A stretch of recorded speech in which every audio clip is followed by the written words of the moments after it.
सास का कायाकल्प। राधा को अपनी सास से बहुत प्यार था। मम्मी जी, आपकी साड़ी कितनी प्यारी लग रही है।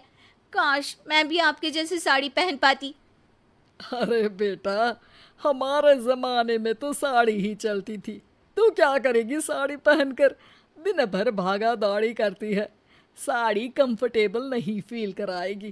तू तो ऐसे ही जचती है बेटा। राधा सास को लेकर घूमने जाती, सैर करती और उनसे खूब बातें किया करती थी। एक दिन, अरे राधा और माँ सुनो, अब हम लोगों को बम्बई चलना पड़ेगा। मेरी नई नौकरी वहीं लगी है। अरे वाह माँ, कितना मजा आएगा ना। अरे नहीं नहीं, मैं नहीं जाऊंगी। बड़ा शहर, बड़े लोग, मेरा दिल नहीं लगेगा। अरे माँ, मैं हूं ना आपके साथ। और सारा परिवार बड़े शहर में शिफ्ट हो जाता है। एक दिन, राधा, तू भी अब नौकरी में जाने लगी है। मैं तो बोर हो जाती हूँ। सोच रही हूँ आसपास की औरतों से दोस्ती कर लूँ। हाँ हाँ माँ, और क्या। यहाँ की औरतें तो किटी पार्टी और बहुत सी फन लविंग एक्टिविटी करती हैं। तो बेटा, दो चार फन लविंग से मुझे भी मिलवा देना। बहू सास के साथ बाहर निकलती है तो देखती है कि सास की उम्र की जो औरतें टहल रही हैं, उनका पहनावा ओढ़ावा सास से बिल्कुल अलग है। लेकिन फिर भी राधा एक औरत को रोकती है।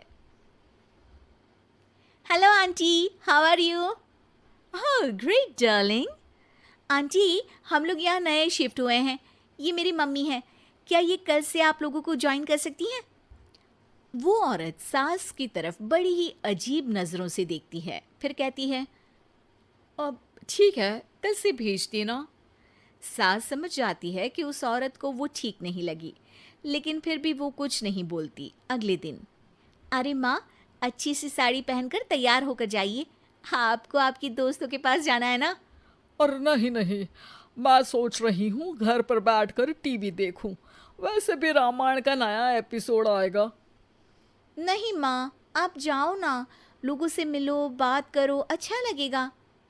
ना चाहते हुए भी सास उन लोगों के पास जाती है, लेकिन सभी सास से बुरा व्यवहार करते हैं। सास मुंह लटकाकर घर आ जाती है। बहू समझ जाती है कि सास को कुछ हुआ है। वो रोज सास को पार्क में भेजती, लेकिन सास रोज मुंह लटकाकर वापस आ जाती। क्या हुआ माँ, आप बाहर जाकर खुश नहीं होती हैं? अरे बेटा, खुश तो हूँ लेकिन लेकिन क्या माँ, आपको तो लोगों से मिलना, बातें करना अच्छा लगता था। मैं देख रही हूँ कि आजकल आप बाहर से आती हैं तो परेशान सी दिखती हैं। सास कुछ नहीं कहती, अपने कमरे में चली जाती है। अगले दिन राधा चुपके से सास के पीछे पार्क में जाती है। हेलो, कैसे हैं आप लोग? एक औरत मुंह बनाकर साइड हो जाती है। सभी एक दूसरे से बात करती हैं, लेकिन राधा की सास साइड में चुपचाप अकेली बैठी रहती हैं। राधा घर आती है और सास के वापस आने का इंतजार करती है। सास मुंह लटकाकर घर आती है। अरे मम्मी जी, तब से इंतजार कर रही हूँ, जल्दी तैयार हो जाइए, मार्केट जाना है। राधा सास को लेकर बाजार जाती है और उन्हें कुछ मॉडर्न कपड़े दिलाती है। अगले दिन सास उन कपड़ों को पहनकर पार्क में जाती है। Oh my god, you are looking gorgeous. Beautiful top, कहाँ से लिया? हे, मेरे घर में कल किटी है, तुम जरूर आना। अजीब औरतें हो तुम लोग। मैं रोज आती थी, तब तो तुम लोग सीधे मुंह बात भी नहीं करती थी। आज इन कपड़ों को देखकर तुम मुझे घर बुला रही हो। लेकिन सुनो, अब मुझे तुम लोगों से कोई बात नहीं करनी और ना ही दोस्ती करनी है। अरे तुम तो बुरा मान गई। वैसे दोस्ती नहीं करनी थी तो ये कायाकल्प क्यों किया? ये मेरी बहू ने किया है। मैं यहाँ सिर्फ ये देखने के लिए आई थी कि तुमको मुझसे समस्या है या मेरे कपड़ों से। कपड़े तो बदले जा सकते हैं। अच्छा चलो, जो भी हो, अब हम लोग तुम्हें अपने साथ रखने को तैयार हैं। लेकिन अब मुझे तुम लोग नहीं पसंद। ये बोलकर राधा की सास वहां से चली जाती है। वाह माँ जी, आज तो आपका चेहरा खिला खिला सा लग रहा है। लगता है आपकी सहेलियों ने आपको अपना लिया। हाँ, वो तो अपनाना ही था। दिखावे वाली जो है वो, मेरे कपड़े बदलते ही उनका दिल बदल गया। लेकिन आज मैं उन्हें मना कर आई, अरे क्यों माँ जी? क्योंकि उन लोगों को मुझसे नहीं मेरे कपड़ों से दोस्ती करनी थी।